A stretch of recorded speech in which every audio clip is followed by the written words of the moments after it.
तोंडाची गेलेली चव परत आणण्यासाठी झणझणीत आणि खमंग आणि चवीला खूप भारी लागणारी माझ्या या पद्धतीची सोलापूरची खमंग मिरची भाजी करून तर बघा. नक्कीच ही मिरची भाजी खाऊन तुमची गेलेली चव तोंडाची परत येईल. इतकी चवीला सुंदर आणि खमंग लागणारी सोलापूर पद्धतीची खमंग मिरचीची भाजीची रेसिपी बघणार आहोत. तर मध्येच व्हिडिओ कुठेही स्किप न करता शेवटपर्यंत नक्कीच बघा. चॅनलवर नवीन असाल तर चॅनलला नक्की सबस्क्राईब करा. व्हिडिओ जर जास्त आवडला असेल तर व्हिडिओला लाईक, शेअर आणि चॅनलला नक्कीच सपोर्ट देखील करा. माझं नाव करिश्मा माने. मानेच रेसिपीमध्ये आपल्या सर्वांचं स्वागत आहे.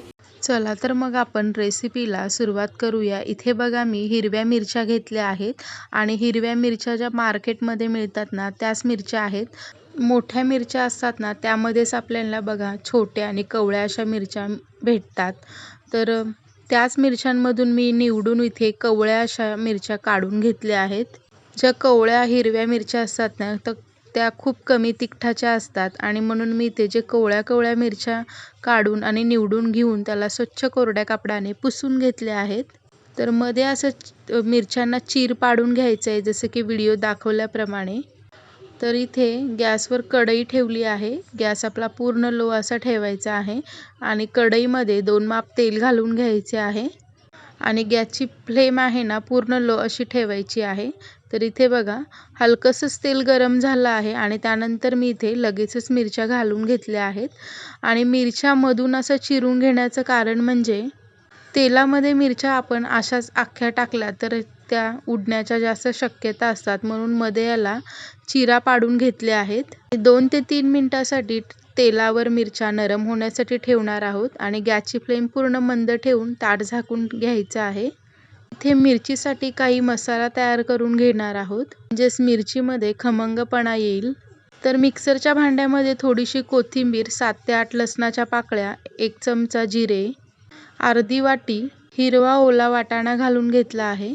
मिक्सरला याची जाडसर अशी वाटण तयार करून घ्यायचं आहे. तर इथे बघू शकता जाडसर असं वाटण तयार झालं आहे. फार खमंग अशा या वाटणाचा वास येत आहे. गॅसची फ्लेम मी इथे लहानच ठेवली होती आणि इथे बघा मिरच्या आपल्या ज्या आहेत तेलामध्ये छान मऊसूत झाल्या आहेत. गॅसची फ्लेम लो ठेवल्यामुळे आपल्या मिरचीचा रंगसुद्धा बदलला नाही. अगदी हिरवा असा मिरचीचा रंग इथे राहिला आहे आणि इथे मिरच्यासुद्धा आपल्या छान नरम झाल्या आहेत. तर तयार करून घेतलेलं मिक्सरच्या भांड्यातलं वाटण आपण घालून घेणार आहोत आणि 3 ते 4 मिनिटासाठी हे हिरवं वाटाण्याचं छान याला मिक्स करून घ्यायचं आहे, परतवून घ्यायचं आहे. अगदी छान असा खमंग वास येत आहे या वाटणाचा. तर इथे बघू शकता 2 ते 3 मिनिटं झाली आहेत. वाटण आपलं छान परतवून झालं आहे आणि मग त्यानंतर आपल्याला अर्धा चमचा हळद घालून घ्यायची आहे. पुन्हा 2 ते 3 मिनिटासाठी परतवून घ्यायचं आहे आणि यात टाकायचे आपल्याला चवीनुसार मीठ. अर्धा चमचा इथे मीठ टाकून घ्यायचं आहे आणि आपलं हे मिरच्या आणि हिरवं वाटण आहे ते छान बघा इथे एकजीव झालेलं दिसत आहे. आणि त्यानंतर आपल्याला मिक्सरच्या भांड्यामध्ये 1 वाटीभर पाणी घालून घ्यायचं आहे आणि हे पाणी आपल्याला या मिरच्यामध्ये घालून मिरच्या 2 ते 3 मिनिटासाठी छान वाफवून घ्यायच्या आहेत. तर यामध्ये थोडंसं 2 चमचे एवढे शेंगदाण्याचं कूट घालून घ्यायचं आहे. शेंगदाण्याचं कूट आणि मिरच्या आणि वाटाण्याचा जो मसाला तयार करून घेतला होता त्याला छान तेल सुटूपर्यंत आपल्याला गॅसची फ्लेम लहान ठेवून ताट झाकून आपल्याला हे 2 ते 3 मिनिटासाठी याची छान अशी वाफ काढून घ्यायची आहे. तर इथे बघू शकता 2 ते 3 मिनिटांनी छान आपलं या मसाल्याला तेल सुटलं आहे आणि मिरच्या देखील छान हिरव्या अशा दिसत आहेत. तर ही भाजी आहे ना तुम्ही गरम गरम ज्वारीची भाकरी किंवा पोळ्यासोबत सुद्धा खाऊ शकता किंवा गरम भातासोबत सुद्धा खाऊ शकता. इतकी चवीला सुंदर लागते ना, इतकी खमंग लागते. तर इथे आमच्या इथे सोलापूर पद्धतीची अशी खमंग भाजी केली जाते आणि ही भाजी ज्वारीच्या भाकरीसोबत आवर्जून खातात. चवीला 1 नंबर आणि खूप टेस्टी अशी लागते.